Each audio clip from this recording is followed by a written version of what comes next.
Today's topic, how to graph linear inequalities. Example number 1. Graph y is less than 2x plus 4. Step number 1.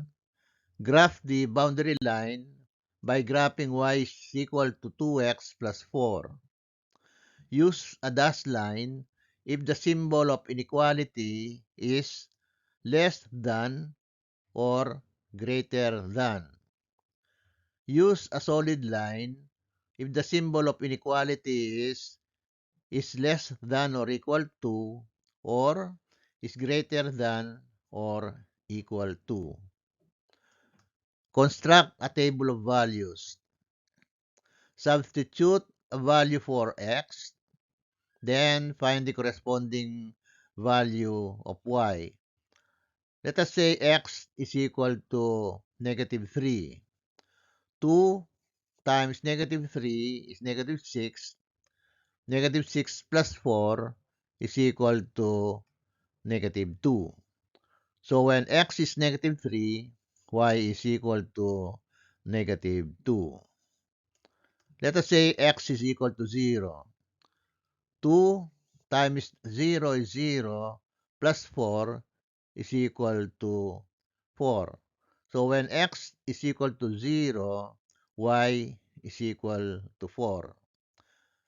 Let us plot these points on the coordinate plane. Let us plot point negative 3, negative 2. This is the point negative 3, negative 2. Let us plot point 0, 4. This is the point 0, 4. Let us draw a dashed line through the 2 points. This is the boundary line. Next step, choose a point on each side of the boundary line. Then substitute each point in the original inequality. Let us choose a point on the left side of the boundary line. Let us say point negative 6, 0. Negative 6 is the x-coordinate and 0 is the y-coordinate of the point. Substitute negative 6 for x and 0 for y. So we have now 0 is less than 2 times negative 6 plus 4. 0 is less than negative 8. This is a false numerical statement. Let us choose a point on the other side of the boundary line. Let us say point 2, 4. 2 is the x-coordinate and 4 is the y-coordinate of the point.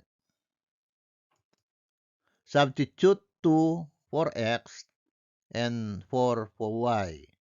We have now 4 is less than 2 times 2 plus 4. 4 is less than 8. This is a true numerical statement. Let us choose another point. Let us say point 6, negative 3. Let us erase this first.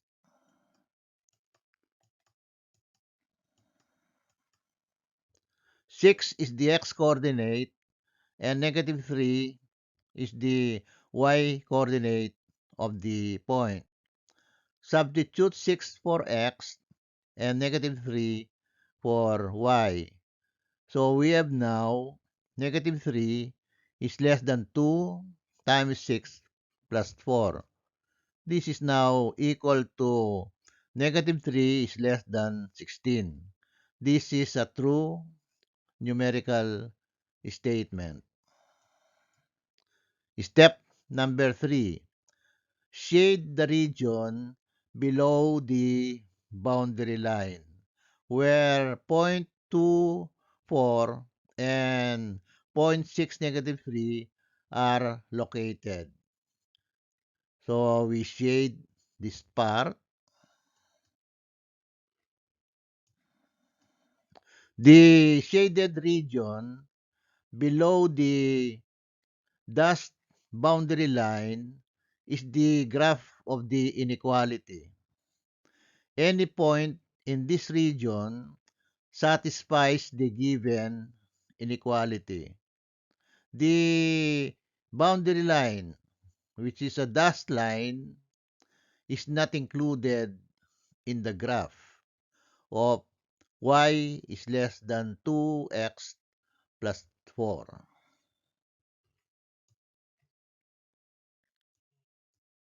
Example number 2. Graph y is greater than 3x minus 6. Step number 1.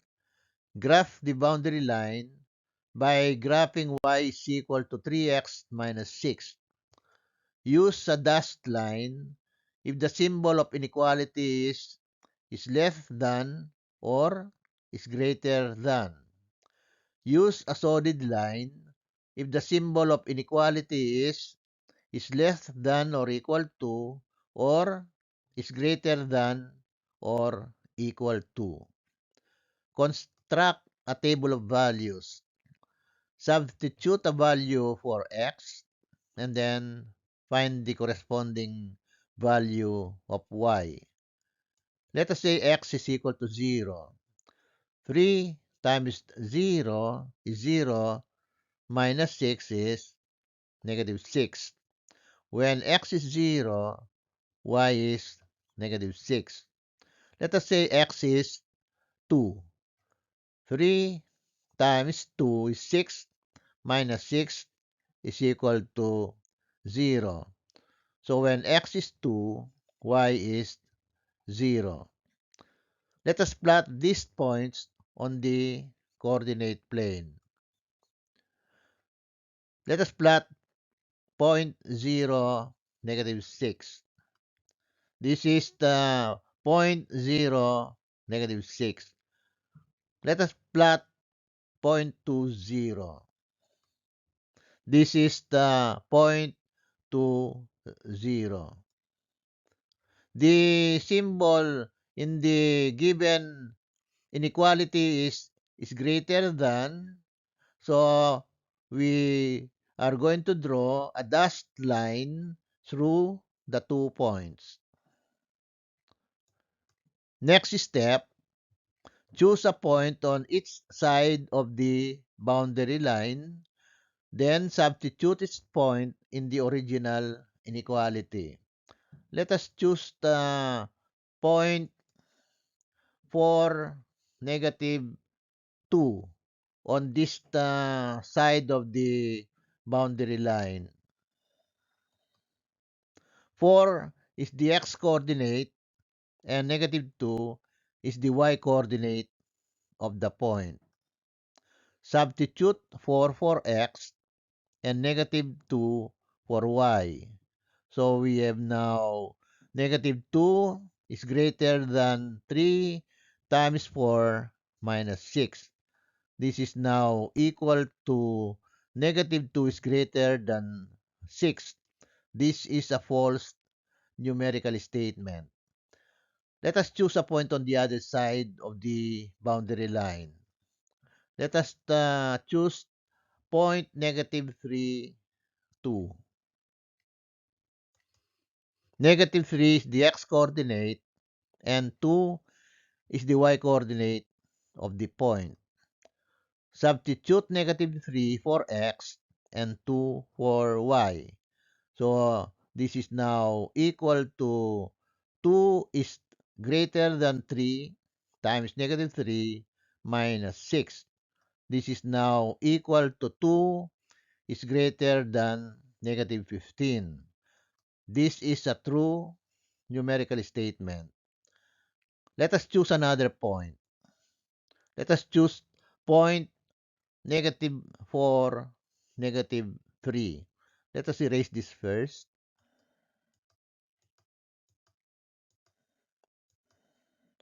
Negative 4 is the x-coordinate and negative 3 is the y-coordinate of the point.